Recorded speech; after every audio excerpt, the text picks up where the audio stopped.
বর্তমানে আমরা অনেকেই জানি যে যারা নাস্তিক আছে, নাস্তিকদের জবাবের জন্য প্রচুর লেখালেখি হচ্ছে সারা বিশ্ব থেকেই।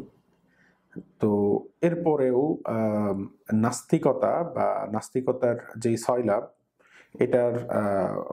এটা কমছে না কেন, বা এটার তাত্ত্বিক বা বাস্তবিক রোধটা পুরোপুরি হচ্ছে না কেন, এই বিষয়ে কিছু কথা আলোচনা করা প্রয়োজন।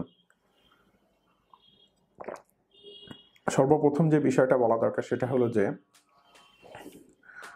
সারা বিশ্বেই নাস্তিকতা বিরোধী যে কার্যক্রমগুলো চলছে, এই কার্যক্রমগুলোর অধিকাংশ কার্যক্রম বা অধিকাংশ লিটারেচার, অধিকাংশ লেখালেখি এটা তার সঠিক পন্থায় হচ্ছে না। এটা বলার মূল কারণ হলো যে আপনি যখন কোন একটা সাবজেক্টে কথা বলবেন, কোন একটা বিষয়ে যখন কাজ করবেন, তখন ওই বিষয়কে ওই সাবজেক্টের আদলে কাজ করতে হয়। আপনি যদি ভিন্ন রুচি, ভিন্ন দৃষ্টিভঙ্গি, ভিন্ন চিন্তা চেতনা নিয়ে কোনো একটা নতুন বিষয়ে আপনি কাজ করতে চান, তাহলে আসলে সেটা বাস্তবে ফলপ্রসূ হয় না। তো বর্তমানে যেটা হচ্ছে সাধারণত সেটা হলো যে অ্যাপ্রোচটাই ডিফারেন্ট। তো যারা বর্তমানে প্রমিনেন্ট আছে বা অলরেডি যারা বিভিন্ন নাস্তিকতা বিরোধী কার্যক্রমের সাথে জড়িত, তাদের লেখাজোখা বা তাদের চিন্তা চেতনা মূলত বর্তমানে আসছে সেটা হলো সালাফি ঘরানা থেকে আসছে।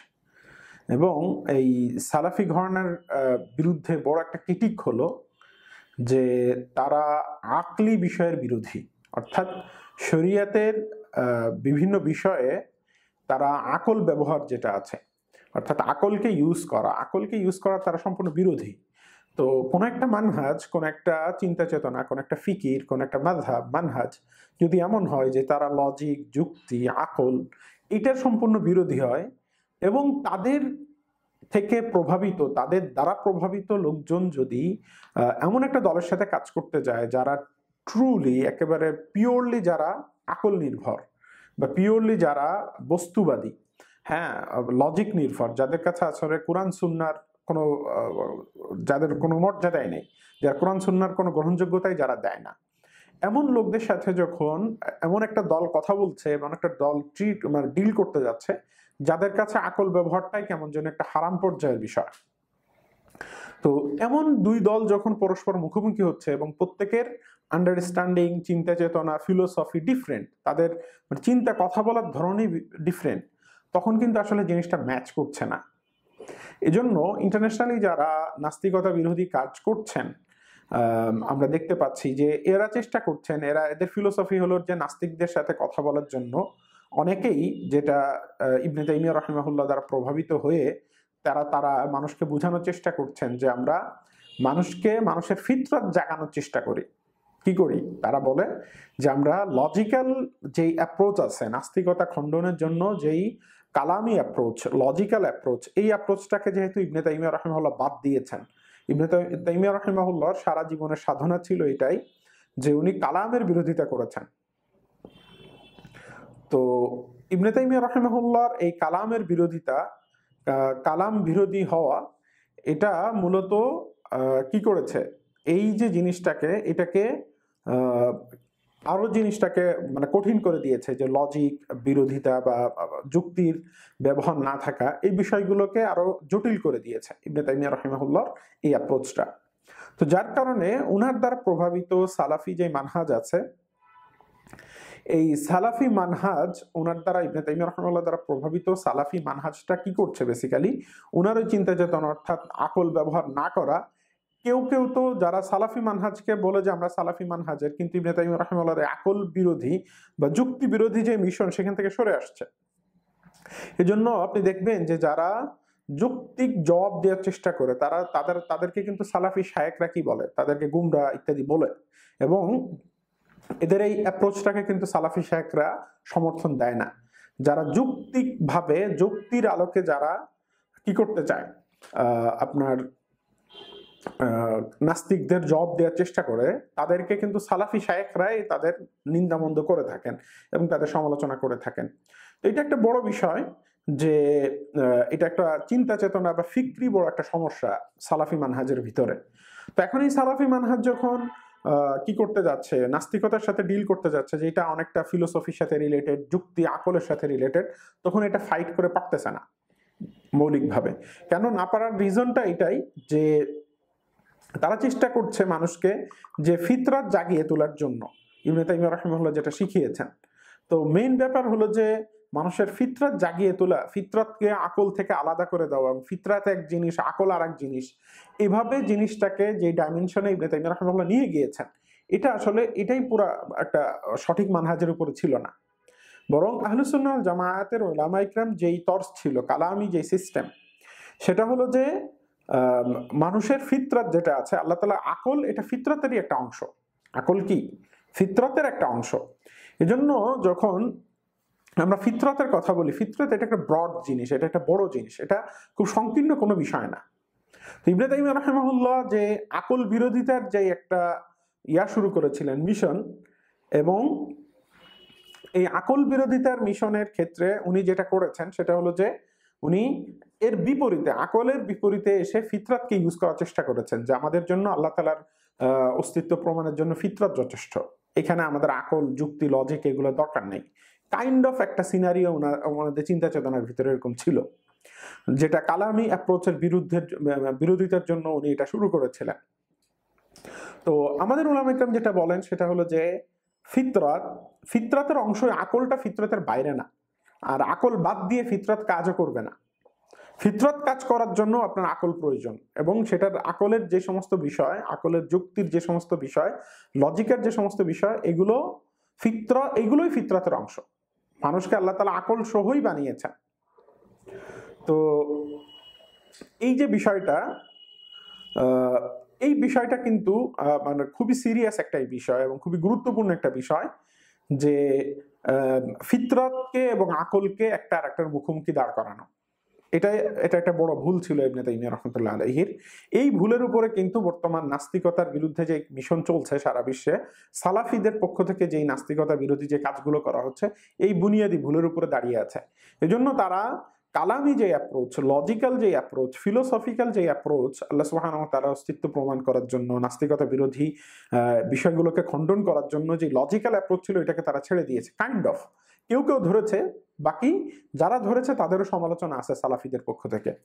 তো এই জন্য নাস্তিকতার বিরুদ্ধে বড়ভাবে যে কাজগুলো হচ্ছে, এটা সফলতা পাচ্ছে না ব্যাপকভাবে। কারণ হলো যে এটা সঠিক মানহাজ সেটা ছিল কালামি অ্যাপ্রোচ, যেটা অর্থাৎ নাস্তিকতার বিরুদ্ধে কাজ করার জন্য একেবারে ফুল প্রুভড, এবং এটা একটা সলিড একটা ফাউন্ডেশন দাঁড় করিয়ে দিয়েছেন আগের ইমামগণ।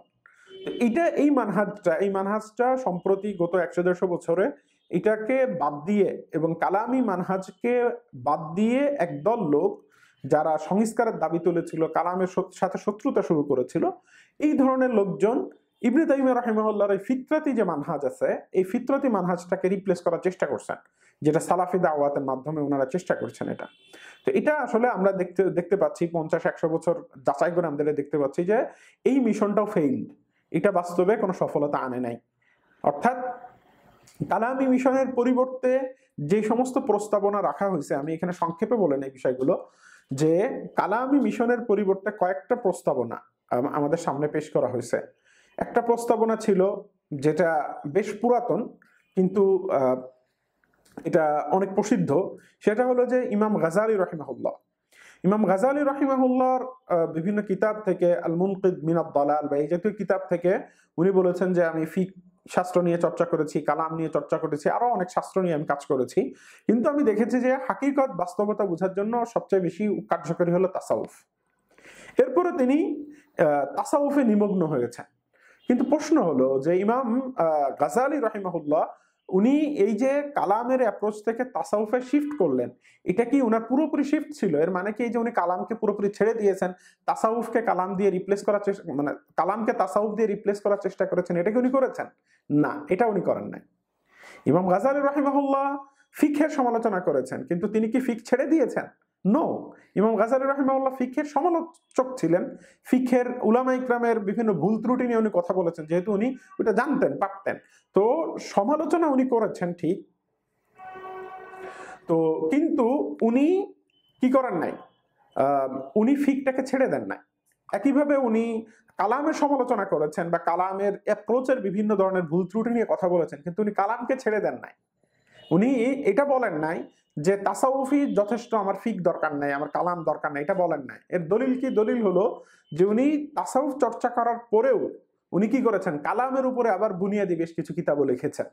এটা যারা ইমাম গাজালি রাহিমাহুল্লাহর জীবনী সম্পর্কে যারা ওয়াকিফাল আছেন তারা জানবেন বিষয়টা।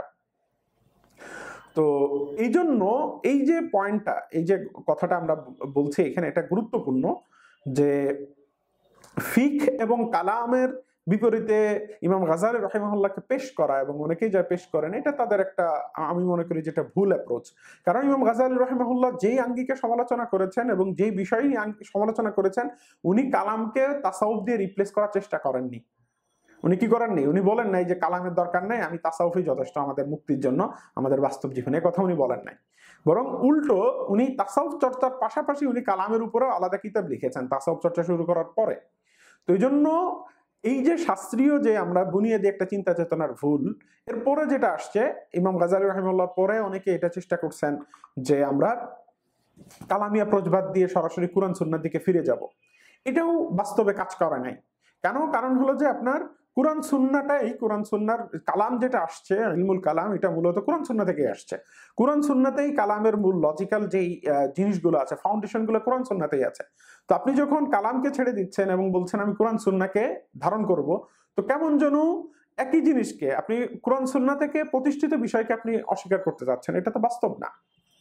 তো যারা এই চেষ্টাগুলো করেছেন, যেমন ধরেন তাসাউফকে দিয়ে, আল্লামা ইকবালের কিছু কথাবার্তা থেকে এই ধরনের কথা আসে, বোঝা যায় যে উনি কালামের এই অ্যাপ্রোচ থেকে সরে তাসাউফি অ্যাপ্রোচ, অর্থাৎ মানুষের আত্মিক যেই শান্তি, এটাকে ওনারা মেইন স্ট্রিমে নিয়ে আসার চেষ্টা করেছেন।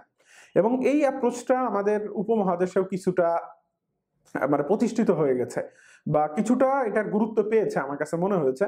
তো এইটা বলার রিজন এইটা যে অনেক সময় বর্তমানে আমাদের এই যে বর্তমানে যে কাওয়ালি বা বিভিন্ন ধরনের নাশিদ, কোরআন তেলাওয়াত, তো এইটা মানুষকে মানে এই নতুন একটা অ্যাপ্রোচ শুরু হয়েছে, সেটা হলো যে মানুষকে আমরা যারা, এখন তো মানুষ বস্তুবাদী হয়ে গেছে ইন্টারনেটের মাধ্যমে, ফেসবুকের কারণে বা সোশ্যাল মিডিয়ার কারণে, অনলাইনের কারণে প্রচুর মানুষের ভিতরে আত্মিক সমস্যা তৈরি হচ্ছে।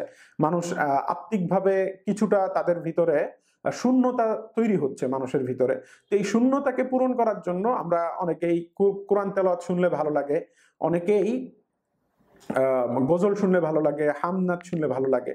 তো এখন বর্তমানে যে ট্র্যাডিশনটা শুরু হয়েছে সেটা হলো যে অনেকেই চেষ্টা করছেন যে তারা মনে করছেন যে মানুষের এই ভালো লাগাটাকে যদি আমরা জয় করতে পারি বেশি বেশি, হ্যাঁ, ইসলামের এই ভালো লাগার জায়গাটা যদি আমরা জয় করতে পারি, তাহলেই মনে হয় ইসলাম প্রতিষ্ঠিত হয়ে যাবে।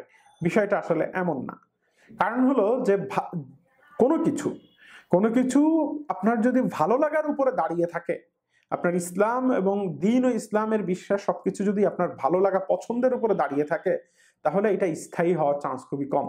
একটা সময় একই নাশিদ দেখা যাচ্ছে যে কিছুদিন পর আপনার ভালো লাগাটা চলে যাইতে পারে, অথবা অন্য কোনো জিনিসের উপর ভালোবাসা, ভালো লাগাটা তৈরি হতে পারে। মানুষের ভালো লাগা, পছন্দ অপছন্দ, এটা ভেরি মানে এটা চেঞ্জেবল, মানে এটা খুবই এটা প্রতিনিয়ত চেঞ্জ হয়। তো এই জন্য শুধু ভালো লাগার উপরে ফাউন্ডেশন করে, বেস করে কোনো মানুষের দ্বীন ও ইসলাম আসলে প্রতিষ্ঠিত হতে পারে না। হ্যাঁ, এই জন্য উলামা ইকরাম বলেন যে দ্বীন ও ইসলাম, মানুষের যে দ্বীন ও ইসলাম, এটা শুধুমাত্র কাওয়ালি শুনতে আমার ভালো লাগে, অথবা গজল শুনতে, হামনাত শুনতে আমার ভালো লাগে, অথবা কথার কথা কেউ তার ইলম সঠিকভাবে নাই, সে শুধু কোরআন তেলাওয়াত, তার সাউন্ডটা ভালো লাগতেছে, শুধু এই ভালো লাগার উপর ভিত্তি করে কিন্তু কারো যদি দ্বীন ও ইসলাম প্রতিষ্ঠিত থাকে, তাহলে এটা খুবই সম্ভাবনা আছে যে তার ভালো লাগা চেঞ্জ হয়ে সে ইসলাম থেকে বের হয়ে যাবে বা ইসলাম ছেড়ে দিবে একটা টাইমে। তো এই জায়গাটা কিন্তু আমাদের সিরিয়াসলি নেওয়া দরকার যে এই যে বিষয়টা, অর্থাৎ আমরা কোনো একটা কিছুকে অবশ্যই মানুষের ভালো লাগার গুরুত্ব দিতে হবে, সাংস্কৃতিক গুরুত্ব আছে, হামনাতের গুরুত্ব আছে, কোরআন তেলাওয়াতের গুরুত্ব আছে, মানুষের এই যে ইন্টারনাল যে বিষয়গুলো আছে, ইন্টারনাল বিষয়গুলোকে অবশ্যই এটা গুরুত্ব দিতে হবে, যে শূন্যতা আছে শূন্যতা দূর করার চেষ্টা করতে হবে। কিন্তু এই জিনিসগুলো অর্থাৎ ইন্টারনাল ভালো লাগাটা তাসাউফ যেটা করে, অর্থাৎ মানুষের ইন্টারনাল ভালো লাগা নিয়ে কাজ করে, এটাই কিন্তু আপনার দ্বীন ও ইসলামের বুনিয়াদ না, এটার উপরে দ্বীন ও ইসলামের ফাউন্ডেশন না। এই কথাটা আমরা এত জোর দিয়ে কেন বলছি? মূল পয়েন্ট হলো যে দ্বীন ও ইসলামের মূল ফাউন্ডেশন কিসের উপরে? ইলমের উপরে, দলিলের উপরে, ভালো লাগার উপরে না, পছন্দ অপছন্দের উপরে না। এজন্য আল্লাহ সুবহানাহু ওয়া তাআলা খুব গুরুত্বপূর্ণ একটা কথা বলেছেন, সেটা হলো ফা'লাম আন্নাহু লা ইলাহা ইল্লাল্লাহ। ফা'লাম, ইলম শব্দ থেকে আসছে। ফা'লাম মানে আল্লাহ তাআলা বলছেন তুমি ইলম অর্জন করো, ইলম হাসিল করো। এটা উলামা ইকরাম এটা ভালো জানেন যে যখন আল্লাহ তাআলা বলেন অর্জন করো, এটা ইলম, এটা আল আমরু লিল ওয়ুজুব, এটা আদেশবাচক শব্দ এসেছে। আর স্বাভাবিকভাবে আদেশবাচক শব্দ আরবিতে কি বোঝায়? ওয়াজিব বোঝায়। এটা তোমার জন্য ওয়াজিব যে তুমি এটা ইলম হাসিল করো, এটা জ্ঞান হাসিল করো, এটা জানো যে আল্লাহ ছাড়া কোনো ইলাহ নেই। তো এই যে এটা একটা ইলমের উপরে, এটা একটা দলিলের উপরে, এটা একটা ফাউন্ডেশনের উপর ইসলাম দাঁড়িয়ে আছে। এখানে শুধুমাত্র আপনার কিসের উপরে? শুধুমাত্র তাসাউফের আপনি জিকির করতেছেন, এটা আপনার ভালো লাগতেছে, অথবা আপনার কোনো একটা আমলের ভালো লাগা, এই ভালো লাগার উপরে ভিত্তি করে, অথবা কোনো একটা সেক্টের সাথে চলাচল করতে গিয়ে আপনার ফিলিংস হচ্ছে, মিয়ারলি ফিলিংস, আত্মিক ভালো লাগা, এটার উপরে ডিপেন্ড করে ইসলাম আসলে প্রতিষ্ঠিত না। এটার উপরে ডিপেন্ড করে, এটাকে ইসলাম অগুরুত্বপূর্ণ বলে না, কারণ ইসলাম এটার উপরে আলা বিযিকরিল্লাহি তাতমাইন্নুল কুলুব, আল্লাহর জিকিরের মাধ্যমে মানুষের কলব কি হয়? প্রশান্ত হয়। এই কথা তো স্পষ্ট কোরআনের নস। কিন্তু এই ভালো লাগার উপরেই কিনা ইসলামের বুনিয়াদ না। ইসলামের বুনিয়াদটা হলো ইলমের উপরে। কিসের উপরে? আপনার দালায়েলের উপরে, ইলমের উপরে, এবং এটা অর্জন করতে হয় আপনার। তো এই জন্য অনেক সময় দেখা যায় যে যারা তাদের দ্বীন ও ইসলামের বুনিয়াদকে দালায়েলের উপরে না রেখে, যারা শুধুমাত্র ভালো লাগার উপরে রাখে, তারা বিভিন্ন সময় শরীয়ত থেকে বিচ্যুত হয়।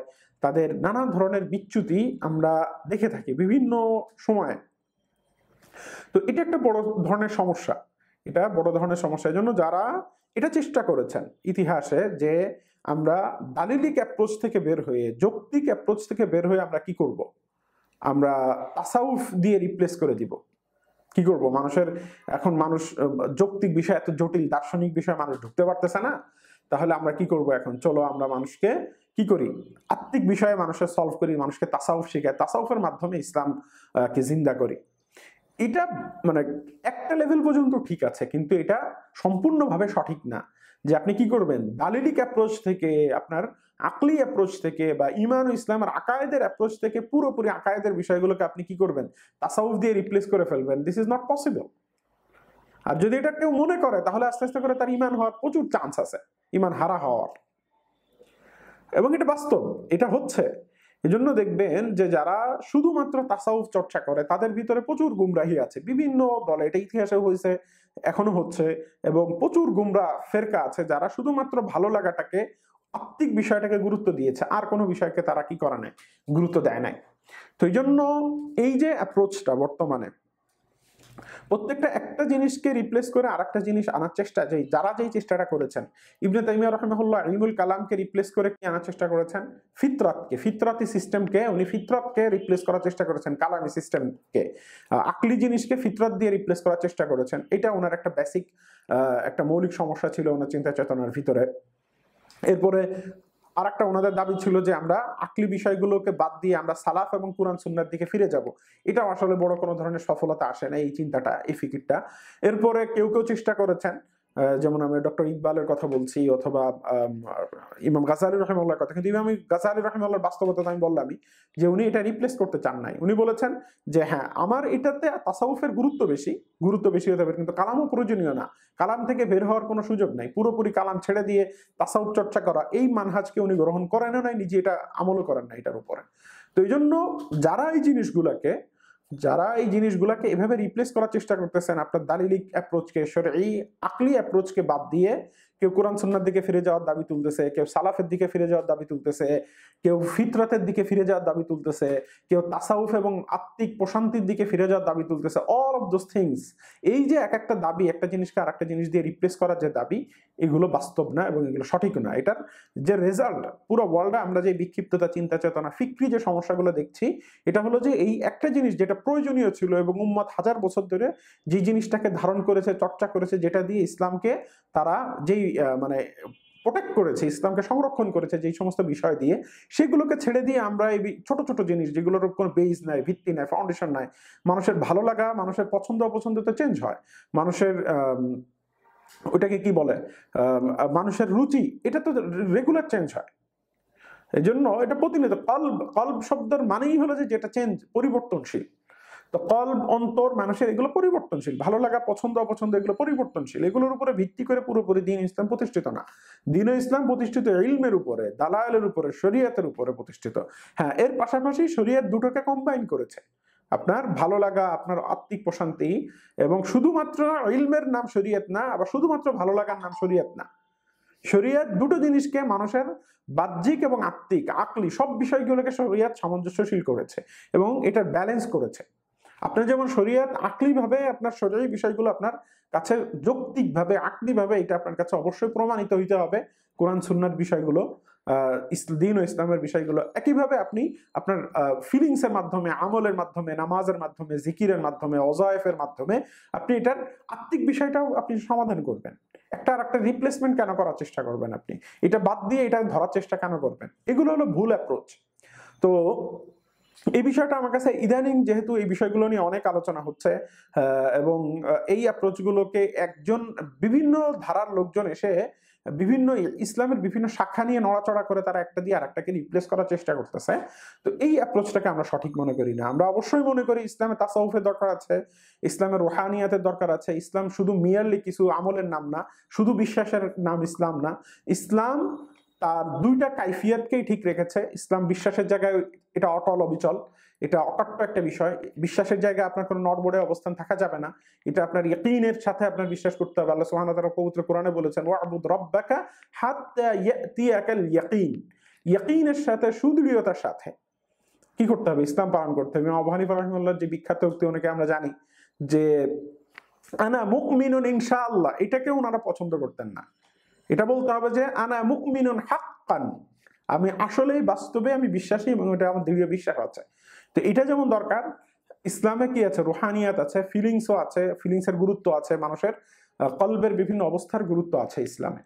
এবং এটার জন্য যে মাধ্যমগুলো আছে এগুলো স্বীকৃত, তাসাউফ স্বীকৃত ইসলামে, তাজকিয়ায়ে নফস এটা স্বীকৃত বিষয় ইসলামে। কিন্তু এই অ্যাপ্রোচ, একটাকে আরেকটার অপ্রয়োজনীয় করে দেওয়া, একটাকে বেশি গুরুত্ব দিতে যে অন্যটাকে ছেড়ে দেওয়া, এই জিনিসগুলো ইসলাম সমর্থিত না। বর্তমানে এটাই করার চেষ্টা করা হচ্ছে আমাদের কাছে মনে হচ্ছে, এবং এই জিনিসগুলোকে যথেষ্ট মনে করা হচ্ছে। তো এই অ্যাপ্রোচগুলো প্রত্যেকটাই অ্যাপ্রোচ ভুল। সালাফিয়াত যেই অ্যাপ্রোচ নিয়ে, সালাফিয়াত যেই দাওয়াত নিয়ে এসেছিল, সেই দাওয়াতগুলো ছিল যে আমরা কালামি অ্যাপ্রোচ থেকে, যৌক্তিক অ্যাপ্রোচ থেকে সরে আমরা কোরআন সুন্নাহর দিকে ফিরে যাব। এটা কাজ করে নাই। এটা পুরা জিনিসটাকে ম্যাসাকার করে দিয়েছে, পুরা মুসলিম বিশ্ব চিন্তা চেতনাকে, কোরআন সুন্নাহ ফিরে যাওয়ার এই দাওয়াতটা। উল্টা তাদের, আমি গতকালও আলোচনা করেছি, তাদের ভিতরে দলের অভাব হয় নাই কোরআন সুন্নাহ ফিরে যাওয়ার কথা বলে। সালাফের দিকে ফিরে যাব, এটা মিয়ারলি একটা দাবি, এটার কোনো বাস্তবতা নেই, এটার জাস্ট একটা দাবি। সালাফ বলতে আসলে কোনো সালাফি না, এটা তাদের কিছু আলেম, সুনির্দিষ্ট একটা ফ্রেমওয়ার্কের ভিতরে সুনির্দিষ্ট কিছু আলেমের বক্তব্য মানে সালাফ, এটা তাদের কাছে। এই জন্য সালাফিয়াতের যে দাওয়াত, অর্থাৎ আকলি অ্যাপ্রোচকে বাদ দিয়ে, লজিক্যাল অ্যাপ্রোচকে বাদ দিয়ে আমরা কোরআন সুন্নাহর দিকে ফিরে যাব অথবা আমরা সালাফের দিকে ফিরে যাব, এটা খুবই অর্থহীন কথা, এটা অবাস্তব একটা প্রস্তাবনা হয়েছে। কেন? কারণ হলো যে আকলি অ্যাপ্রোচটাও কোরআন সুন্নাহ সম্মত, সালাফ সম্মত বিষয়। এটা একটা আরেকটার বিপরীত না। এটা রিপ্লেস করার প্রয়োজন কেন দেখা দিল? আপনার মাথায় এটা কেন আসলো যে আপনার আকলি অ্যাপ্রোচকে বাদ দিয়ে কোরআন সুন্নাহতে যেতে হবে? কোরআন সুন্নাহর আকল কি সাংঘর্ষিক আপনার কাছে সবসময় মনে হয়? তো এগুলো হলো অর্থহীন, অবাস্তব চিন্তা চেতনা থেকে এগুলো আসছে মানুষের মাথায়। তো এই জন্য সালাফিয়াত ফেইল্ড। সালাফিয়াত ওয়ার্ল্ডে আমরা এখানে বলতেছি, এবং এটা খুব দৃঢ়তার সাথে বলতেছি, যে সালাফিয়াত যে দাওয়াত নিয়ে আসছিল এটা অবাস্তব, অর্থহীন। এই জন্য এটা ফেল করছে। পুরো ওয়ার্ল্ডের মুসলিমদের কোনো সমস্যার সমাধান করতে পারে নাই, উল্টো মেসাকার তৈরি করছে, পুরা মুসলিমদের চিন্তা চেতনা বিক্ষিপ্ত করে দিয়েছে। আকিদার দিক থেকে বিক্ষিপ্ত করছে, ফাওদা তৈরি করছে, বিক্ষিপ্ততা তৈরি করছে, মানহাজ চিন্তা চেতনার দিক থেকে বিক্ষিপ্ততা তৈরি করছে, মাযহাবের দিক থেকে বিক্ষিপ্ততা, এমন কোনো জায়গা নেই যেখানে সালাফিয়াত কি করা নাই, বিক্ষিপ্ততা তৈরি করা নাই। তো এটা একটা পুরো একটা অবাস্তব অর্থহীন একটা দাওয়াতে পরিণত হয়েছে এবং এটা ফেইল্ড দাওয়াত। এটা এক। দ্বিতীয়ত, যে সমস্ত লোক এই এই অ্যাপ্রোচগুলোকে বাদ দিয়ে কেউ তাসাউফকে আনতে চাইছে, রিপ্লেস করতে চাইছে একটা একটা দিয়ে, তারাও ফেইল্ড। দিস পিপল মানে তারা আকলি অ্যাপ্রোচ থেকে আহলে সুন্নাত ওয়াল জামাতের আকীদা চর্চা, ইলমুল কালাম চর্চা বাদ দিয়ে যখন তাসাউফ করতে গেছে, ম্যাক্সিমামই গুমরাহ হয়ে গেছে, ম্যাক্সিমাম।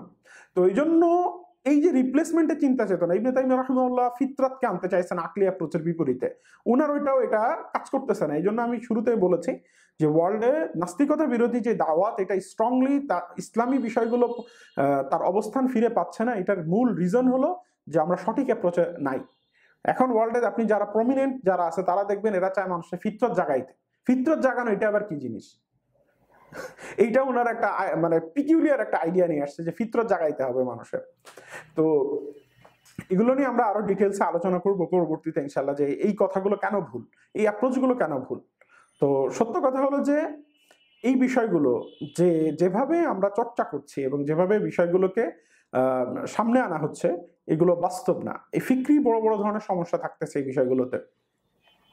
তো এই জন্য প্রত্যেকটা জিনিসকে তার জায়গায় রাখা, এটা হলো আদল ও ইনসাফ। আর আপনি যখন একটা জিনিসকে তার স্থান থেকে সরায় আর একটাতে নিয়ে যাবেন, এটা হলো জুলম। ওয়াদউশ শাই ফি গায়রি মাহাল্লি। জুলুম কাকে বলে? আমরা যে বলি রব্বানা আতিনা, রব্বানা যালামনা আনফুসানা, যে আল্লাহ আমরা আমাদের উপর জুলুম করেছি। জুলুম মানে হলো ওয়াদউশ শাই ফি গায়রি মাহাল্লি, যেখানে যেই জিনিসটা থাকা, যেটা অ্যাপ্রোপ্রিয়েট জায়গা, সেখানে থেকে সরায় আরেক জায়গায় রাখা, সেটাকে তার জায়গা থেকে সরায় আরেক জায়গায় রাখা। তো প্রত্যেকটা জিনিস শরীয়তে, প্রত্যেকটা জিনিসের আলাদা আলাদা গুরুত্ব আছে। আপনার ইলমুল কালাম, আকায়েদ, এটার আলাদা গুরুত্ব আছে। এটাকে আপনি যখন তাসাউফ দিয়ে রিপ্লেস করতে যাবেন, আপনার ফিলিংস দিয়ে রিপ্লেস করতে যাবেন, তখন এটা জায়গা থেকে জুলুম হবে, এটা জায়গা থেকে সরাই দেওয়া হলো। আমরা কোনোটার গুরুত্ব শরীয়তে কম না। কোরআন ও সুন্নাহর গুরুত্ব আছে, সালাফের বক্তব্যের গুরুত্ব আছে, তাসাউফের গুরুত্ব আছে, ইলমুল কালাম তার স্বয়ং জায়গায় গুরুত্ব আছে। ইভেন ফিতরতের গুরুত্ব আমরা অস্বীকার করি না। আমাদের ইমামরাই বলেছেন যে আল্লাহ তাআলার দলিল, আল্লাহ তাআলা যে বাস্তব, আল্লাহ তাআলা যে আছেন, এটা বোঝার জন্য মানুষের ভিতরের যে মানুষ যে ফিলিংস অনুভব করে আল্লাহ তাআলাকে বোঝার জন্য, ওইটাই যথেষ্ট। এটা আমাদের ইমামরাই বলেছেন। তো এই জন্য ফিতরাতকেও আমরা অস্বীকার করি না, কিন্তু আমরা বলি যে প্রত্যেকটা জায়গার, প্রত্যেকটা জিনিসের একটা লিমিটেশন আছে, তাকে তার জায়গায় রাখতে হবে। ফিতরতকে ফিতরতের জায়গায় রাখতে হবে। আমরা ফিতরতের পুরোপুরি মুনকির না, আমরা সালাফের পুরোপুরি মুনকির না, আমরা কুরআন সুন্নাহ অনুসরণের পুরোপুরি মুনকির না, আমরা তাসাউফের মুনকির না। তো তাহলে এই জিনিসগুলোর সাথে কনফ্লিক্ট কেন লাগছে? এই জন্য যে যারা পরবর্তীতে আসছেন তারা একটা জিনিসকে আর একটা জিনিস দিয়ে রিপ্লেস করে দিতে চাচ্ছেন, এটাকে ডিনাই করে পুরো বাদ দিয়ে ওনারা চাচ্ছেন তাসাউফ চলে আসুক ইলমুল কালামের পরিবর্তে। আরেক দল যাচ্ছে ইলমুল কালামের পরিবর্তে আমরা সরাসরি কুরআন সুন্নাহ মানি, ওইটার দরকারই নাই, অপ্রয়োজনীয়। আরেক দল বলতেছে আমরা ফিতরত জাগাবো, ফিতরত নিয়ে চলে আসছে ইলমুল কালামের বিপরীতে। তো এই যে চেষ্টাটা, এটাকে আমরা মনে বলতেছি জুলুম, এটা ভুল। প্রত্যেকটা জিনিসকে তার জায়গায় রাখতে হবে, আপন জায়গায়। এটা হলো সঠিক সিস্টেম। তো এটাই মূলত বাস্তবতা, যে এই ভুলের কারণে মুসলিম উম্মাহের ভিতরে যে বড় বড় ধরনের বিক্ষিপ্ততা, বড় বড় ধরনের সমস্যা আমরা দেখছি, নানান প্রান্তিকতা, এগুলোর কারণে যে ফিকরি উসুলি বড় বড় ভুল এক একজন করে রাখছেন, আমরা তাদের প্রতি সুধারণা হিসেবে ওই উসুলি ভুলগুলা অনুসরণ করে আসছি এবং ওই সিস্টেমগুলোকে মানে এক একজন এক একভাবে অ্যাপ্লাই করার চেষ্টা করতেছি। এগুলো হলো ভুল অ্যাপ্রোচের কারণে সিস্টেমটা কাজ করতেছে না এবং এটা রেজাল্টও ভালো আসতেছে না। তো আল্লাহ সুবহানাহু ওয়া তাআলা বিষয়গুলো আমাদেরকে বোঝার তৌফিক দান করেন।